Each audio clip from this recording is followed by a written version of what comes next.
আসসালামু আলাইকুম বন্ধুরা, কেমন আছেন সবাই? আজকে আমি রান্না করব দেশি মুরগির মাংস আলু দিয়ে। এখানে আমি আলু কেটে ধুয়ে পরিষ্কার করে রেখেছি, পেঁয়াজ কেটে রেখেছি, রসুন কেটেছি, কাঁচামরিচ ফালি করে রেখেছি। আগে থেকে চুলায় একটি প্যান বসিয়ে রেখেছিলাম। প্যানটা গরম হয়ে গেছে, এবার পরিমাণ মতো তেল ঢেলে দিব। তেলটা গরম হওয়া পর্যন্ত অপেক্ষা করতে হবে আমাদের, কারণ কাঁচা তেলে পেঁয়াজ দেওয়া যাবে না। তেলটা গরম হয়ে এসেছে, এবার আমি পেঁয়াজগুলো তেলের মধ্যে দিয়ে দিব। পেঁয়াজটা ভাজা হওয়া পর্যন্ত অপেক্ষা করতে হবে। পেঁয়াজটা লাল লাল করে ভাজবো, যাতে পেঁয়াজটা পুড়ে না যায় সেদিকে অনেক বেশি খেয়াল রাখতে হবে। পেঁয়াজ পুড়ে গেলে তরকারির কালার নষ্ট হয়ে যাবে। পেঁয়াজটা ভাজার সময় অবশ্যই আমাদের সাবধানতা অবলম্বন করতে হবে, একটা পেঁয়াজও যেন কালো না হয়। পেঁয়াজ কালো হয়ে গেলে তরকারির কালার কালো হয়ে যাবে। আপনারা দেখতেই পাচ্ছেন আমি পেঁয়াজটাকে কতটা যত্ন সহকারে ভেজে নিচ্ছি। আমরা ব্রাউন কালার হওয়া পর্যন্ত অপেক্ষা করতে হবে আমাদের। আমার পেঁয়াজে প্রায় কালার চলে আসছে, দেখতেই পাচ্ছেন আমার একটা পেঁয়াজও কিন্তু পড়েনি। এবার আমি পেঁয়াজের বেরেস্তাটা তুলে নেব।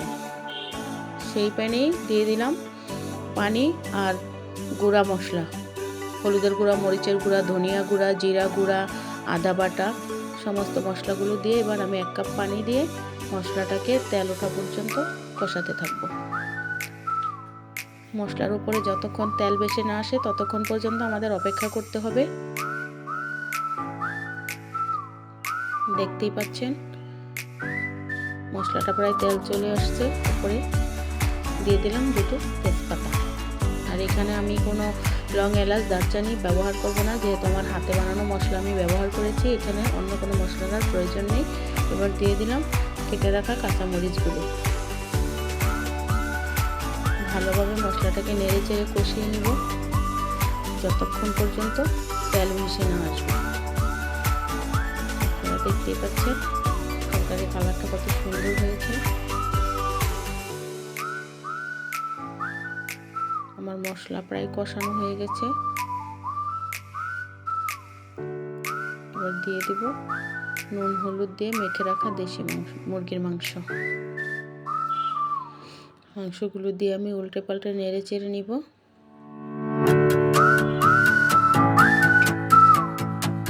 দেশি মাংস পাতলা ঝোল খেতে ভীষণ মজা লাগে। আমার এই রেসিপিটা ফলো করে আপনারা রান্না করবেন, দেখবেন অবশ্যই ভালো লাগবে খেতে।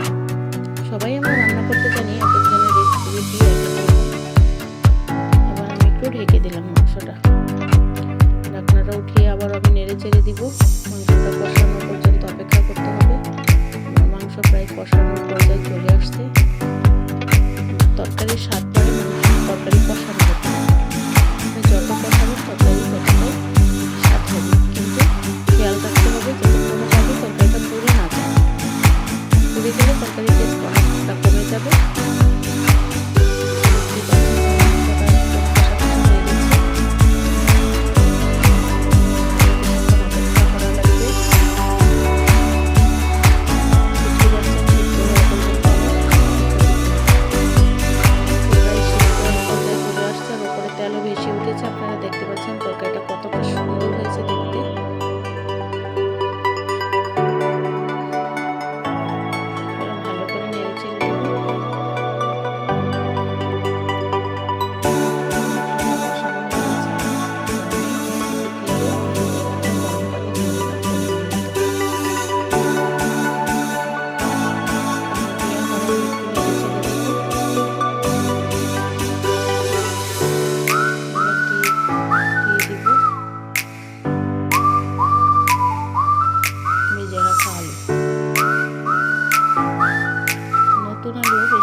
কিছুক্ষণ আমাদের অপেক্ষা করতে হবে বলক ওঠা পর্যন্ত। দেখতেই পাচ্ছেন তরকারিতে বলক চলে আসছে, কেমন করে টকবক করে ফুটছে, আর কালারটা কত সুন্দর লাগছে দেখতে।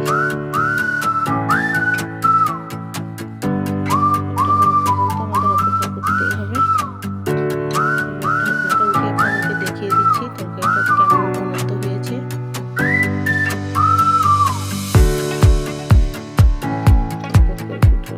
তরকারিটা আমার প্রায় শেষ পর্যায়ে চলে আসছে। আপনাদেরকে ফাইনাল লুকটা দেখাচ্ছি।